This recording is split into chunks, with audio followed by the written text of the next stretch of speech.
కేసీఆర్ గారి నాయకత్వంలో అప్పుడు కరోనా మహమ్మారి వచ్చిన తర్వాత ఆ రోజు మా కేబినెట్ లో నిర్ణయం తీసుకొని హైదరాబాద్ లో 4 టిమ్స్ హాస్పిటల్స్ కు శ్రీకారం చుట్టినాం. Telangana institute of medical sciences. Covid అప్పుడు ఒక్క జూబ్లీహిల్స్ నియోజకవర్గంలోనే ఉచిత వ్యాక్సినేషన్ కి దాదాపు 14 కోట్లు ఖర్చు పెట్టాం.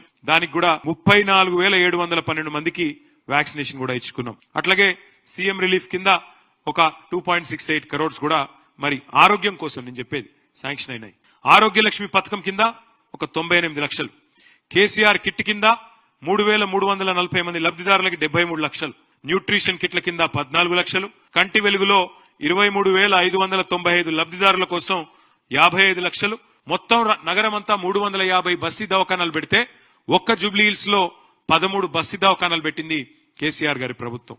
గల్లీల్లో బస్తీల్లో ఉండే పేదలకు సుస్థి చేస్తే బస్తీ దవాఖానాలు పెట్టాలన్న ఆలోచన కూడా గతంలో ఎన్నడూ కాంగ్రెస్ చేయలేదు. వాటిని ఏర్పాటు చేసింది. మొత్తం ప్రజారోగ్యం మీద ఖర్చు పెట్టిన సొమ్ము 919 కోట్లు అన్న విషయం నేను మీకు గుర్తు చేస్తాను. ఖర్చు అయింది 919 కోట్లు కావచ్చు, కానీ నిజంగా జరిగిన లాభం చూసుకుంటే దానికి 10 రెట్లు ఎక్కువ లాభం జరిగిందనే మాట కూడా నేను గుర్తు చేస్తా ఉన్నా.